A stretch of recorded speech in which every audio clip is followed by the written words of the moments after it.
Okay. ఇప్పుడు అభిజిత్ దీక్షే ఎక్కడో అమెరికాలో ఉండే ఒక వ్యక్తి భారతదేశంలో జరుగుతున్న అన్యాయాలను మనం దాంట్లో జీర్ణం చేసుకోలేక మనం ఏదైనా యువతను లేపాలి, తట్టి లేపాలి, వీటి మీద పోరాటం చేయాలి అని ఇండియా వచ్చారని, ఇండియా వచ్చిన తర్వాత ప్రజాస్వామ్యం ఇట్లా అపహాస్యం పాలవుతుంది, సో అంతా జరిగిపోతుందని ఆయన గుక్క పెట్టి ఏడ్చడం మనం చూసిన వీడియోలలో.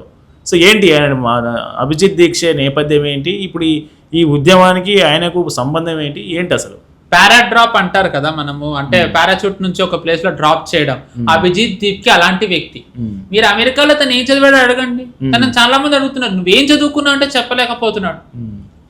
అమెరికాలో నేను ఒక వ్యక్తి ఏం భాష మాట్లాడగలడు అనేది నేను ఎప్పుడు దాని విషయంలోకి వెళ్ళాను. ఎందుకంటే ఇంగ్లీష్ రాకపోవడం అనేది అదేమీ పెద్ద మనం సిగ్గుపడాల్సిన అంశం కాదు. మనందరం భారతీయులు, మన అందరికి భారతదేశంలో చాలా భాషలు, మాతృభాష మనకి రాకపోతే సిగ్గుపడాలి, కానీ పరదేశపు భాష రాకపోతే ఎందుకు సిగ్గుపడాలి లేదు. బట్ అమెరికాలో ఉండాలి అంటే నీకు ఆ భాష రావాలి. ఈ రోజు అభిజిత్ దీప్ కి ఆ భాష సమంగా మాట్లాడలేకపోతున్నాడు. నువ్వు అమెరికాలో ఉండి ఏం చేసావు అని నువ్వు అమెరికాకు వెళ్ళడానికి ఇంకేదో కారణం ఉంది. ఏటా కారణం? ఎవరు వెళ్ళుండొచ్చు, ఎవరు పంపుండొచ్చు అంటే ఒకటి పాసిబిలిటీ ఎవరంటే అరవింద్ కేజ్రీవాల్.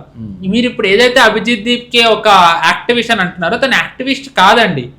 తను ఆమ్ ఆద్మీ పార్టీ ఉన్న పార్టీ ఏర్పాటు అయినప్పటి నుంచి తను వేరు పనులు చేస్తూ వచ్చాడు అక్కడ పార్టీ కోసం. సోషల్ మీడియా తన లింక్డ్ఇన్ ప్రొఫైల్లో పెట్టుకున్నాడు. నేను సృష్టించిందో బీజేపీ సృష్టించిందో కాదు, తన లింక్డ్ఇన్ ప్రొఫైల్లో తను సోషల్ మీడియాకి పనిచేసినట్టుగా ఐ థింక్ తన ఎడ్యుకేషన్ డిపార్ట్మెంట్లోనో హెల్త్ డిపార్ట్మెంట్లోనో ఢిల్లీలో బీజేపీ ప్రభుత్వం ఆమ్ ఆద్మీ పార్టీ ప్రభుత్వం ఉన్నప్పుడు తను అందులో కూడా పనిచేసినట్టు చెప్పాడు ఆ లింక్డ్ఇన్ ప్రొఫైల్లో. అంటే తను ఒక ఏ పొలిటికల్ పర్సన్ కాదు, అంటే రాజకీయాలకు అతీతంగా తను లేడు. తను ఒక రాజకీయ పార్టీతో ఇంక్లైన్ అయి ఉన్నాడు. తను ఒక రాజకీయ పార్టీతో ఇంక్లైన్ అయి వచ్చాడు. అందుకే మీరు మనం చూసుకున్నట్టయితే తను కాక్రోచ్ జనతాది ఇది దీక్ష కూర్చున్నప్పటి నుంచి రకరకాల వ్యక్తులు వచ్చారు. కానీ తను మన కేజ్రీవాల్ వచ్చినప్పుడు తను కేజ్రీవాల్ రిసీవ్ చేసుకుని మాట్లాడిన తీరుకి వేరే వాళ్ళు మాట్లాడిన తీరుకి చాలా వ్యత్యాసం ఉంది. ఎందుకు ఎంత లేదన్నా తన పార్టీ ఒక రకంగా ఏమనొచ్చు, తనని ఇన్స్టాల్ చేసి పపెట్ తనని ఆడిస్తున్నది అతనే కాబట్టి, పపెట్ మాస్టర్ కేజ్రీవాల్ కాబట్టి. అండ్ కేజ్రీవాల్ వచ్చిన తర్వాత ధర్మేంద్ర ప్రధాన్ రాజీనామా చేయాలి, సోనం వాంగ్చుక్ ని పెట్టాలంటాడు. సోనం వాంగ్చుక్ ఉన్న క్వాలిఫికేషన్ ఏంటి? నెంబర్ 1 అసలు తను ఎవరు? Who is Sonam Wangchuk? తను సైంటిస్ట్ అని అంటారు. సైంటిస్ట్ అని అంటే కనుక ఒకటి కనిపెట్టాలి, కనిపెడితే దానికి పేటెంట్ తీసుకోవాలి. పర్యావరణవేత్త అంటున్నావు, రావణ్ మెగ్సెస్ ఇలాంటి గొప్ప అవార్డులు కూడా వచ్చాయి. మ్యాక్సెస్ ఏది డీప్ స్టేట్ జనాలను ఇన్ఫ్లుయెన్స్ చేయడానికి ఇచ్చే అవార్డు అండి.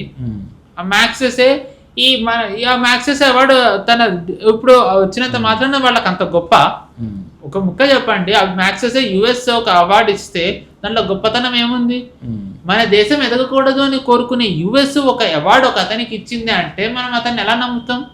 అయితే మీరు చెప్పే సోనం వాంగ్చుక్ అతను ఆర్టికల్ 370 రద్దప్పుడు కూడా కేంద్ర ప్రభుత్వం నిర్ణయాన్ని సమర్థించారు. అనేక విషయాల్లో మోదీ తీసుకున్న నిర్ణయాలను ఆయన సమర్థించారు, స్వాగతించు వచ్చారు.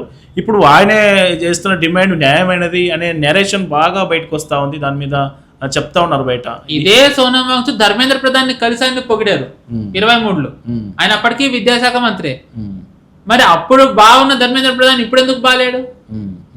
ఇప్పుడు నువ్వు అప్పుడు కలిసిన ధర్మేంద్ర ప్రధాన్ ఇప్పటికీ ఒక్కటే కదా. మహా అయితే ఆయన వెయిట్ లాస్ ఏమన్నా వెయిట్ గెయిన్ అయితే అయి ఉండొచ్చు, కానీ అంటే ఇంకో ధర్మేంద్ర ప్రధాన్ వచ్చి కూర్చోలే కదా, బాడీ డబల్ ఎవరో లేరు. అదే ధర్మేంద్ర ప్రధాన్ నీకు అప్పుడు నచ్చిన వ్యక్తి ఇప్పుడు ఎందుకు నచ్చట్లే? ఇప్పుడు ఎందుకు రాజీనామా చేయాలంటున్నావు? నెంబర్ 1.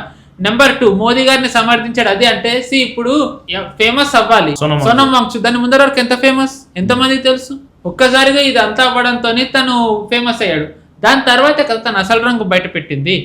చైనా వాళ్ళు గనక వచ్చినట్టయితే గనక మేము అందరం రాణిస్తామని చెప్పి, దాని తర్వాత నేపాల్ బంగ్లాదేశ్లో జరిగినట్టు ఇక్కడ జరగాలని రాముడిని తిడుతూ, నీకు లదాఖ్లో గనక ఏమైనా బెనిఫిట్స్ కావాలంటే రాముడు ఏం చేశాడు? రాముడిని ఎందుకు తిట్టావు? అండ్ ఏ సోనం వాంగ్చుక్ అయితే ఈరోజు సమర్థిస్తున్నారు, ఇదే సోనం వాంగ్చుక్ చైనాతో కలిపి కొన్ని యాంటీ నేషనల్ చేశాడని 2007లో కాంగ్రెస్ ఆరోపించింది. ఈరోజు అదే కాంగ్రెస్ కు సోనం వాంగ్చుక్ చాలా గొప్పవాడు అయ్యాడు.